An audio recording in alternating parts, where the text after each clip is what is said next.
रमजान का चांद देखा जाता है और ईद का भी देखा जाता है।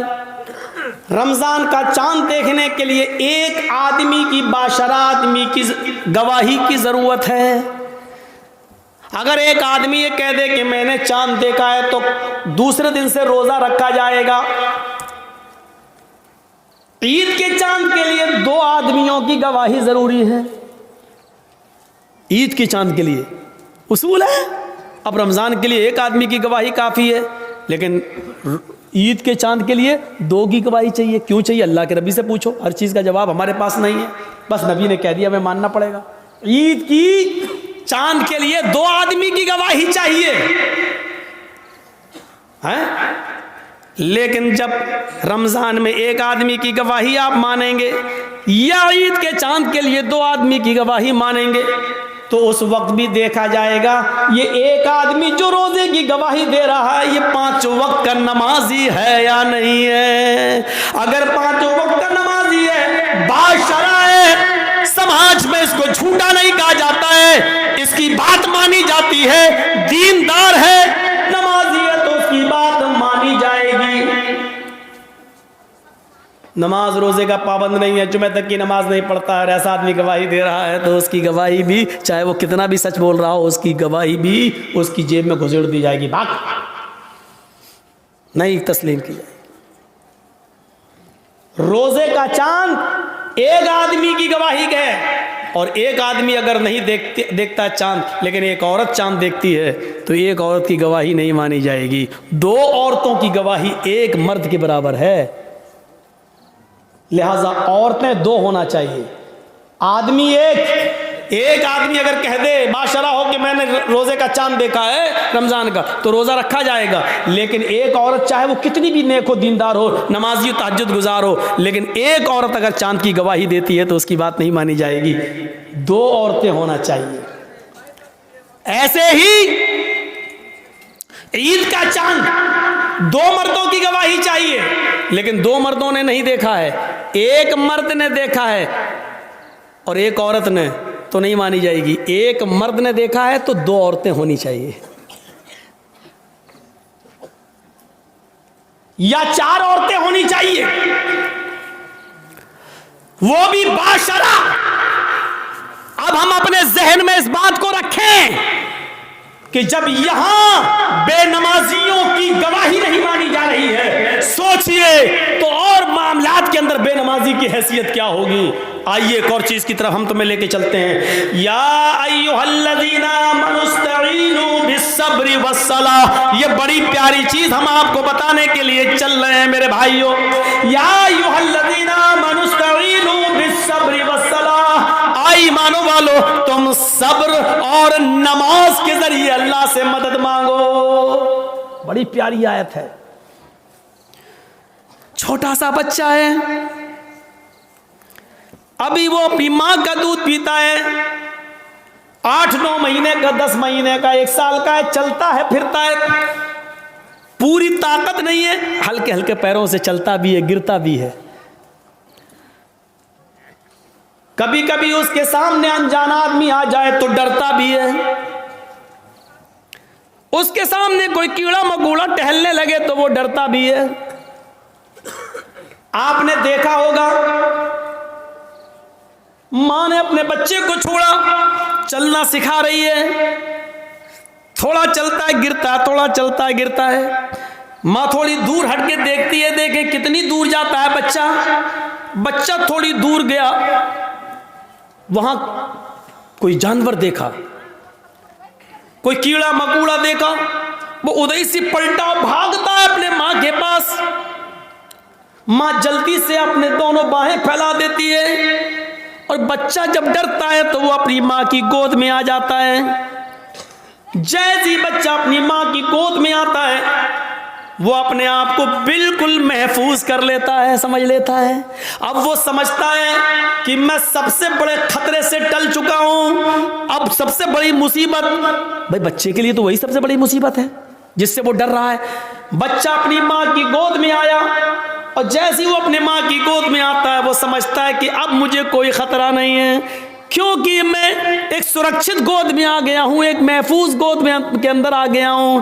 अब मुझे दुनिया व माफिया का कोई खतरा नहीं है। बच्चा अपनी माँ की गोद में आ जाता है तो वो दुनिया के बड़े से बड़े खतरे से अपने आप को महफूज समझ लेता है। कुरान यही फरमा रहा है, लोगों नमाज ये माँ की गोद है। तुम्हारे लिए बड़े से बड़े खतरे जब तुम्हारे सामने आए, बड़ी से बड़ी मुसीबतें जब तुम्हारे सामने आए, बड़े से बड़े खौफनाक मरहले जब तुम्हारे सामने आए, तो तुम नमाज की आगोश में आ जाओ, नमाज की गोद में आ जाओ। जब तुम मस्जिद में आ जाओगे, नमाज की आगोश में आ जाओगे, तो तुम उस खतरे से महफूज हो गए।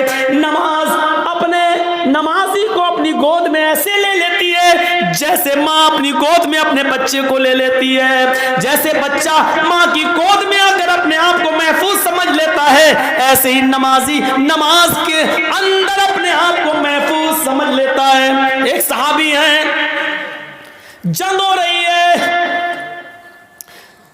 नमाज का वक्त हो जाता है। नमाज के वक्त ही में अबू दाऊद शरीफ की रिवायत है, एक तीर आता है और तीर आते ही उनकी पीठ में लगता है। और सोचो, तीर किसी की पीठ में लग जाए और नमाज के अंदर लग जाए। लगी, हाथ बंधे हुए हैं, तीर पीछे लगता है, खून बहने लगता है और टपकने लगता है। लेकिन इन्होंने कुरान पढ़ना बंद नहीं किया, पूरी नमाज पढ़ ली। जब सलाम फेरा, अस्सलामु अलैकुम वरहमतुल्लाह, अस्सलामु अलैकुम वरहमतुल्लाह। लोग उनके पास आए, साहब ये क्या किया तुमने? इतना खतरनाक तीर आधे से ज्यादा तुम्हारी पीठ में घुस गया, खून से पूरी चटाई भीग गई, तुम्हारा कपड़े लहूलुहान हो गए और तुम नमाज में मसरूफ हो।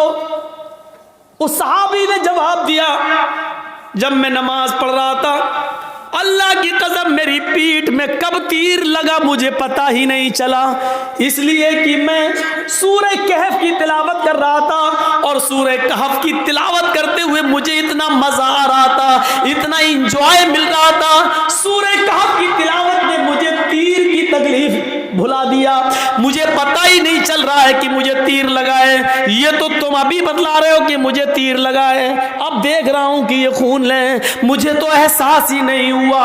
गौर कीजिए, कितना बड़ा खतरा था तीर का लगना और उनको पता ही नहीं, क्योंकि वो नमाज की गोद में थे, नमाज की आगोश में थे। सोचो मेरे प्यारे साथियों, आज हमारी भी नमाजें हैं, हम पढ़ते हैं और एक छोटा सा मच्छर काट ले तो हम जल्दी से गाल मसलने लगते हैं, मच्छर मारने लगते हैं, इसलिए कि हमें कुरान की तिलावत में मजा ही नहीं आता है। वो कह रहे हैं कि हम ऐसे सूरह कहफ पढ़ रहे थे, सूरह कहफ की तिलावत में मुझे इतना मजा आ रहा था, इतना एंजॉय आ रहा था कि मुझे पता ही नहीं चला कि मुझे कब तीर लगा।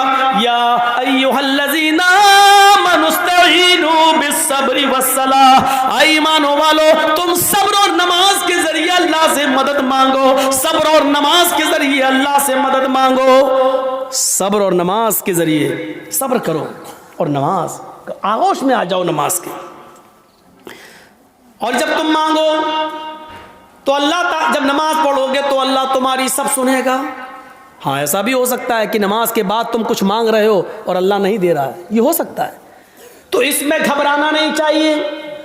नमाज भी पढ़ रहे हो, दुआ भी मांग रहे हो, या रब्बी या रब्बी या रब्बी, अल्लाह मुझे ये दे, मुझे ये दे, मुझे ये दे, लेकिन नहीं मिल रहा है, इसका ये मतलब नहीं कि आपकी नमाजें कबूल नहीं हो रही, इसका ये भी मतलब नहीं कि अल्लाह आपसे नाराज है।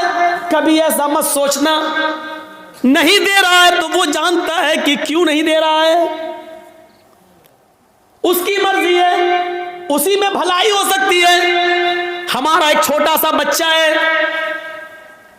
उसको निमोनिया हो गया है, एक मिसाल दे रहा हूं, आपका एक छोटा सा बच्चा है, उसको निमोनिया हो गया है, नाक बह रही है, बुखार में तड़प रहा है, बार बार उसको प्यास भी लग रही है, डॉक्टर ने दवा दी है, ठंडी चीजों से मना किया है।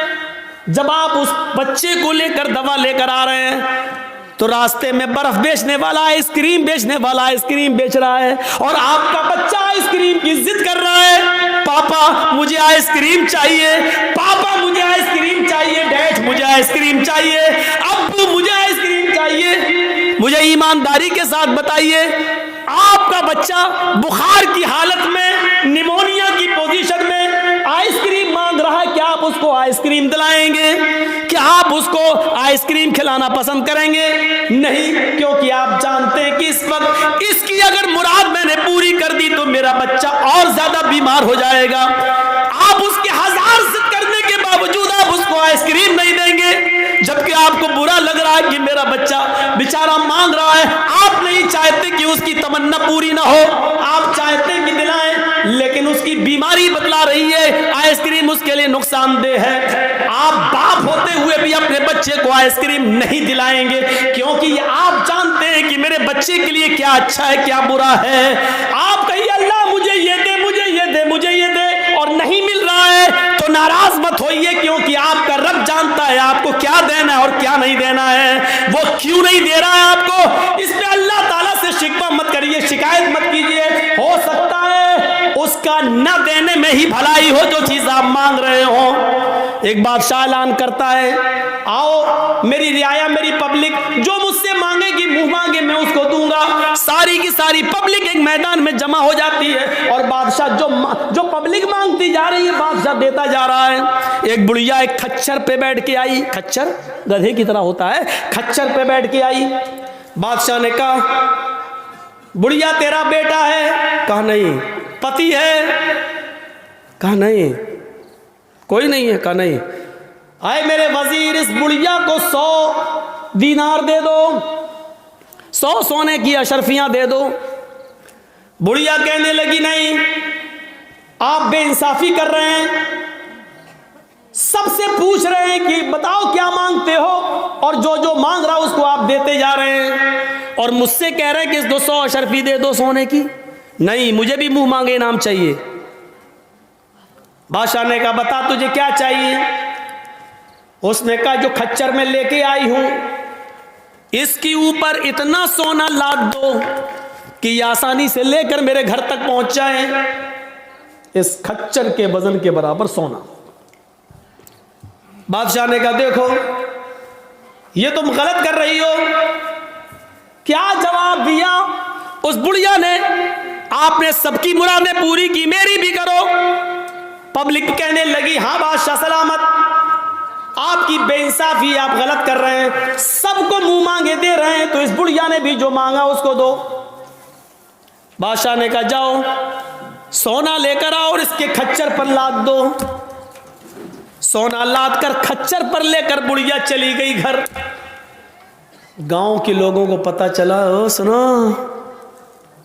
बहुत सा माल आया, सोना मिला है बुढ़ी को। घर कमजोर था, रात में नकब लगाया, 2-3 चोर अंदर घुसे। बुढ़िया में ताकत ही कितने थी, एक ने पैर पकड़ा, एक ने गर्दन दबा दी, पकड़ा, खत्म। 1 मिनट भी नहीं लगा, बुढ़िया गई और सारा सोना वो लेकर भाग गई। सुबह हंगामा हो गया, बुढ़िया मारी गई, सोना चला गया। बादशाह ने सारी रियाया को फिर बुलाया, कहा लोगों क्या हुआ? कहा बुढ़िया मारी गई, सोना गायब। कहा देखो मैं जानता था, इसीलिए उसको 100 अशरफियां दे रहा था। मैं जानता था कि उस बुढ़ी को लालच है, इतना सोने का करेगी क्या, ना इतना खा पाएगी, उसकी जिंदगी में अब ज्यादा दिन भी तो नहीं रह गए, लेकिन उसके लालच ने उसको मार दिया। इसीलिए मैं उसको 100 सोने की अशरफियां दे रहा था, लेकिन आप लोगों ने मेरी मुखालिफत की। देखो मुझे मालूम था बुढ़िया इतना सोना नहीं संभाल सकेगी, इसलिए मारी गई।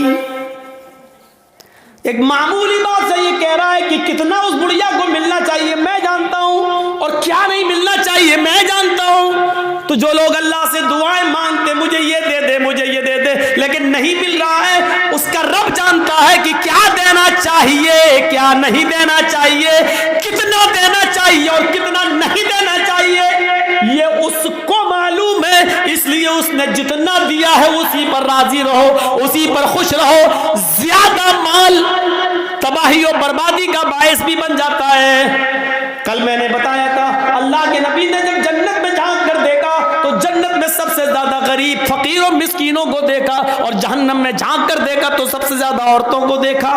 मेरे भाइयों, अंदाजा लगाइए, या अय्युहल्लज़ीना आमनुस्तईनु बिस्सब्रि वस्सलाह। नमाज एक माँ की तरह है। जिस तरह बच्चा माँ की गोद में आ जाता है तो अपने आप को महफूज समझता है, ऐसी बड़ी से बड़ी मुसीबतें जब हमारे और आपके ऊपर आए तो हम नमाज में मसरूफ हो जाएं। यकीन नहीं आता तो सुनो, इब्राहिम अलैहिस्सलाम अपनी बीवी सारा के साथ, सारा, हाजरा तो दूसरी है, सारा पहले थी, पहली बीवी कौन है? सारा। सारा के साथ जा रहे हैं और जालिम बादशाह के मुल्क में घुस जाते हैं। उस मुल्क को क्रॉस करना चाहते हैं। जालिम बादशाह के वजीरों ने लोगों को बताया, बादशाह को बताया, एक आदमी है, उसके साथ एक औरत है और बड़ी खूबसूरत है।